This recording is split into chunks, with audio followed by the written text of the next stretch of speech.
candidates for president in 2024, ranked. Aaron Blake, The Washington Post.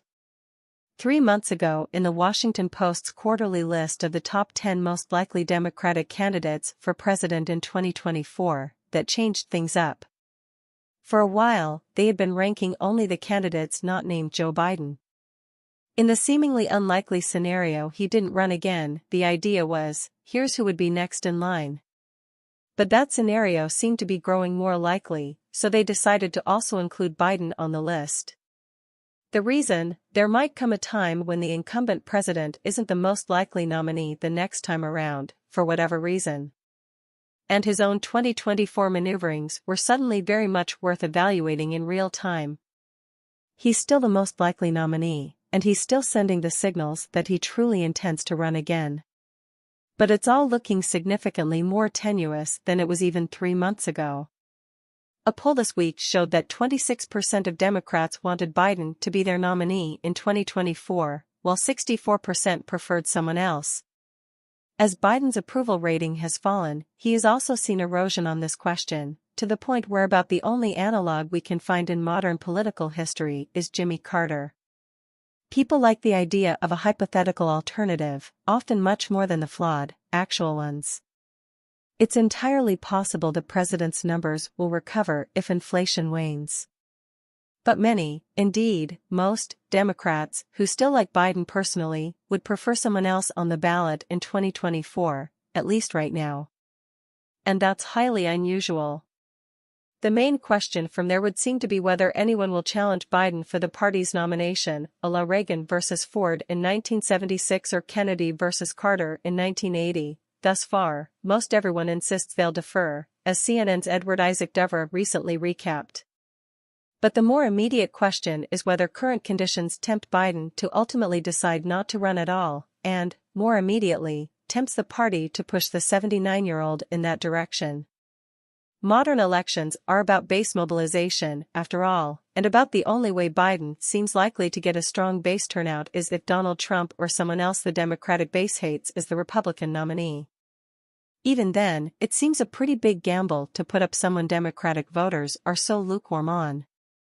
With that as the backdrop, here's our latest list of the 10 most likely 2024 Democratic nominees. As usual, this list factors in both likelihood to run as well as likelihood to win if they did run. Others worth mentioning: Commerce Secretary Gina Raimondo, New Jersey Governor Phil Murphy, Illinois Governor J.B. Pritzker, Kentucky Governor Andy Beshear, Senator Sherrod Brown, Democrat Ohio, Senator Cory Booker, Democrat New Jersey, Stacey Abrams, Mitch Landrieu, Representative Ro Khanna, California. 10. Alexandria Ocasio-Cortez. Remember how we mentioned pretty much everyone has indicated they'll defer to Biden, whether or not they would ultimately do so? Well, the New York Congresswoman is the big name who hasn't really done so. She recently declined to say whether she'll back Biden in 2024, citing the fact that he's not running yet. But that fact hasn't stopped others from saying they would stand behind Biden. Ocasio-Cortez, of course, is very young. And we shouldn't necessarily take this as posturing for a run. She also has an interest in assuring Biden caters to her wing of the party, after all. Previous ranking: 10. 9. Roy Cooper. The North Carolina governor is the would-be hopeful pushed by a set of Democratic strategists who think the best course is to nominate a Southern governor with proven crossover appeal, which Cooper certainly has. Whether he has any designs on running is another matter. The longtime former state attorney general had to be talked into running for governor in 2016, after all. So does he really have the desire to take the next, much bigger step? It's a very valid question. Senator Sherrod Brown, Democrat Ohio, was a leading hopeful in 2020 before he decided he didn't have the fire in the belly.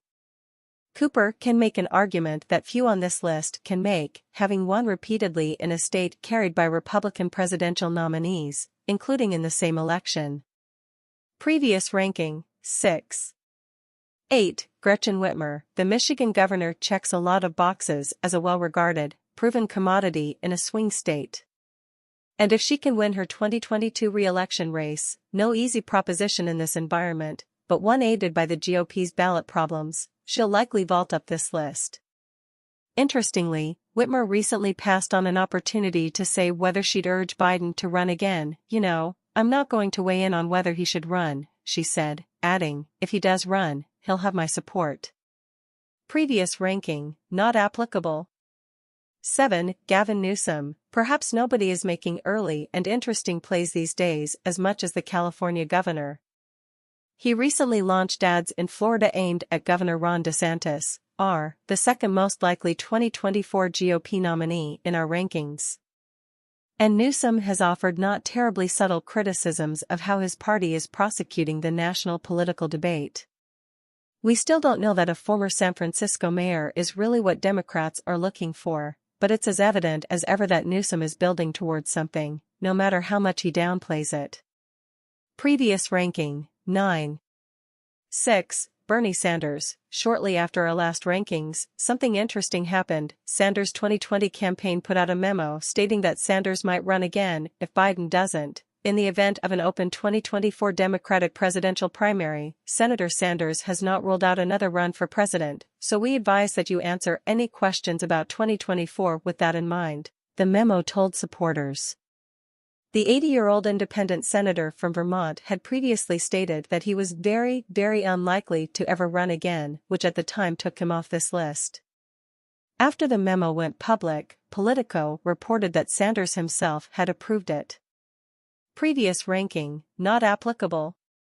5. Elizabeth Warren. The senator from Massachusetts has carved out some of her own space in the post-Roe v. Wade debate, proposing a crackdown on crisis pregnancy centers, which she said are often deceptive efforts to harass or otherwise frighten people who are pregnant to keep them from seeking an abortion. She has frequently said she's running for re-election and not president, but in that present tense way that doesn't specifically rule out that changing in the future. Previous ranking, 4. For Amy Klobuchar, the best hope for the senator from Minnesota might be that Biden recovers but decides not to run anyway. Her political profile is somewhat similar to Biden's, that of a more traditional, pragmatic politician who isn't necessarily going to wow anyone. It didn't pan out for her in 2020, but without Biden in the race and potentially with Trump looming as the alternative, perhaps Democrats might be tempted for a similar recipe to what won in 2020. Previous ranking, 5. 3. Kamala D. Harris. Historically, vice presidents have been able to craft images somewhat apart from the presidents they serve. But Harris has seen her image decline right alongside Biden's. Just as Biden appears to be the most unpopular president at this point in his first term since Harry S. Truman, she is one of the most unpopular modern vice presidents at this point. She has a bigger pedestal than anybody on this list in the event of a post-Biden race. But the way things are going right now, she would need to somehow differentiate herself. And that's not an easy trick when you've still got your day job. Previous ranking, 3. 2. Pete Buttigieg, the transportation secretary, continues to carve out a potentially attractive space in Democratic politics, quite apart from his cabinet duties, as the guy able to go on Fox News and combat the right's talking points in a calm and steady manner. Most recently, he did so on a protest of Supreme Court Justice Brett M. Kavanaugh at a steakhouse. Similar to Newsom, if Democrats are putting a premium on the ability to drive a message against Republicans, a not insignificant consideration in modern politics, Buttigieg makes a lot of sense. Previous ranking, 2.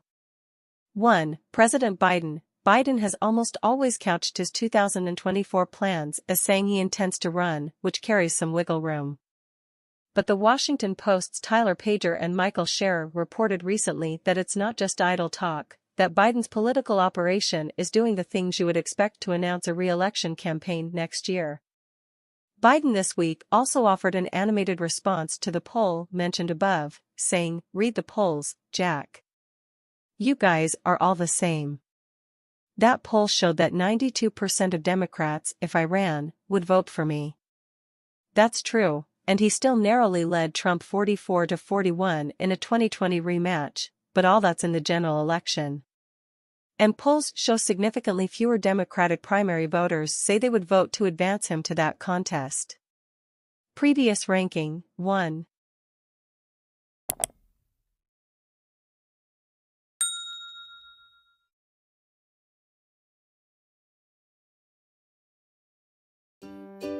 Getting bored?